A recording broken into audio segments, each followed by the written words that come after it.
പ്രിയപ്പെട്ട സഖാക്കളെ, ആധുനിക കേരളത്തിനായി കമ്മ്യൂണിസ്റ്റ് പാർട്ടിയുടെ സംഭാവനകളും ചില പദപ്രയോഗങ്ങളും എന്നതാണ് ഇന്നത്തെ സ്റ്റഡി ക്ലാസ്സിലെ വിഷയം. ഇന്ന് ക്ലാസ് എടുക്കാനായി എത്തിയിട്ടുള്ളത് നമ്മുടെ എല്ലാവരുടെയും പ്രിയങ്കരനും സഖാക്കളെ സംബന്ധിച്ചിടത്തോളം കണ്ണിലെ കൃഷ്ണമണിയും കരളിൻ്റെ കഷ്ണവുമായ ബഹുജന പ്രസ്ഥാനത്തിൻ്റെ കേരളത്തിലെ അമരക്കാരൻ കൂടിയായിട്ടുള്ള സഖാവ് ഗോവിന്ദ മാസ്റ്ററാണ്. ഗോവിന്ദ മാസ്റ്ററെ ക്ലാസ് എടുക്കുന്നതിനായി ആദരപൂർവ്വം ക്ഷണിച്ചുകൊള്ളുന്നു.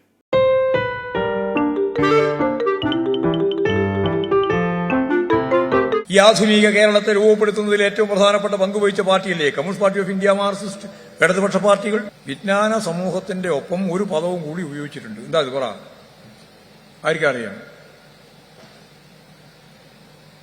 ആർക്കറിയോ? അറിയില്ല. പറഞ്ഞോ, ആരെങ്കിലും പറ. വിജ്ഞാന സമ്പത്ത് വ്യവസ്ഥ. ആരാ പറഞ്ഞത്? കൈവന്തി ആരാ പറഞ്ഞിട്ടുണ്ട്? അവിടെ കാണുന്നില്ല. അവിടെ കൈയടിച്ചു കൊടുക്കും. നിങ്ങളോട്ട് പറയുകയും ചെയ്യില്ല, ആളെ പ്രോത്സാഹിപ്പിക്കുകയും ചെയ്യില്ല. പറഞ്ഞ വളരെ ശരിയാണ്. വിജ്ഞാന സമ്പത്ത് വ്യവസ്ഥ. ഇത് പറയാൻ എളുപ്പമുള്ളൊരു പദമാണ് വിജ്ഞാന സമ്പത്ത് വ്യവസ്ഥ. എക്കണോമിക്സ് പഠിച്ചവരുണ്ട് ഇവിടെ, ഒരുപാടുണ്ടാവുമെന്ന് എനിക്കറിയാം. ആരോടും കൈവന്തിക്കാൻ ഞാൻ പറയുന്നില്ല.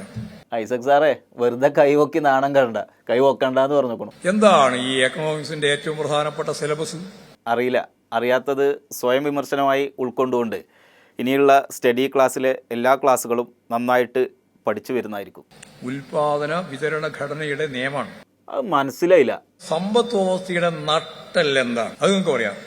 സമ്പദ് വ്യവസ്ഥയുടെ നട്ടെല്ലായ ഭാഗം എന്താണ്? എന്തുണ്ടെങ്കിലേ മുതലാളിത്ത ഉൽപാദന വിതരണ ഘടന ശക്തിപ്പെടുള്ളൂ. മൂലധനം. മൂലധനം എന്ന് പറഞ്ഞാൽ മാത്രം പറഞ്ഞാൽ പൂർണ്ണാവില്ല. പണമൂലധനം. മാഷെ, അതൊന്നുകൂടെ ലളിതാക്കി പറയോ? ഇവർക്കൊന്നും മനസ്സിലായിട്ടില്ല. ലോകത്തിലെ വികസിത രാജ്യങ്ങളിലെ ജനങ്ങളുടെ ജീവിത നിലവാരത്തിലേക്ക് കേരളത്തിലെ ജനങ്ങളുടെ ജീവിത നിലവാരം ഉയർത്താൻ കഴിയുന്ന പുതിയ ചിത്രം ഈ കേരളം ലോകത്തിന്റെ മുമ്പിൽ അവതരിപ്പിക്കും. അതാണ് പുതിയ കേരളം, നവകേരളം.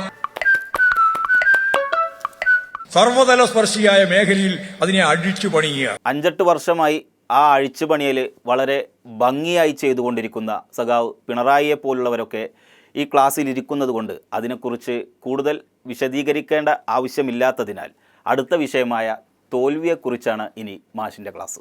ഇലക്ഷന് നമ്മൾ തോറ്റു. നമ്മൾ നോക്കുന്നതിന് പ്രധാനപ്പെട്ട കാരണം നമ്മുടെ ദേശീയ രാഷ്ട്രീയവുമായിട്ട് ബന്ധപ്പെട്ട പ്രശ്നം തന്നെയാണ്.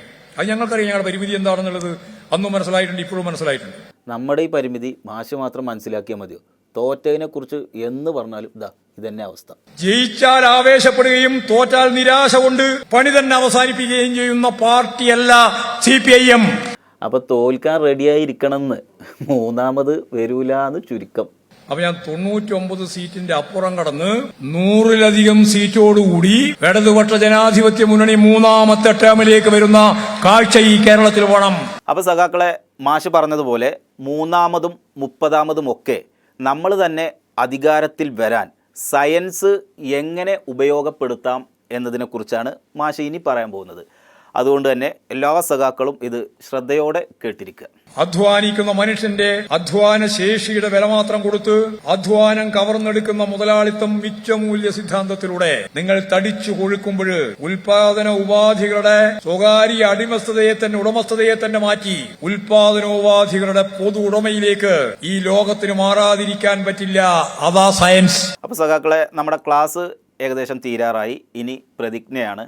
പാർട്ടി കോൺഗ്രസിന്റെ ഭാഗമായി ഓരോ സഖാക്കളും സജ്ജരാകുന്നതിന് വേണ്ടിയിട്ടുള്ള പ്രതിജ്ഞയാണ്. പ്രതിജ്ഞ മാഷ് ചൊല്ലിത്തരും. സഖാക്കളെല്ലാവരും ഏറ്റുചൊല്ലുക. ഒരു 20 വർഷം കഴിയുമ്പോൾ ലോകോത്തരമായ രീതിയിലുള്ള സമൂഹത്തെ സൃഷ്ടിക്കാൻ, കമ്മ്യൂണിസ്റ്റ് മൂല്യങ്ങൾ ഉയർത്തിപ്പിടിക്കാൻ, മെറിറ്റ് അടിസ്ഥാനത്തിൽ ഈ പാർട്ടിയെ മുന്നോട്ടേക്ക് നയിക്കാൻ കേൾപ്പുള്ള 10,000-കണക്കിന് കേഡർമാരെ രൂപപ്പെടുത്തി മുമ്പോട്ടേക്ക് പോകാനുള്ള ശ്രമമാണ് ഞങ്ങൾ ഈ പാർട്ടി സമ്മേളനത്തിന്റെ ഭാഗമായി, പാർട്ടി കോൺഗ്രസിന്റെ ഭാഗമായി നടത്തിക്കൊണ്ടിരിക്കുന്നത്. പ്രതിജ്ഞ, പ്രതിജ്ഞ, പ്രതിജ്ഞ.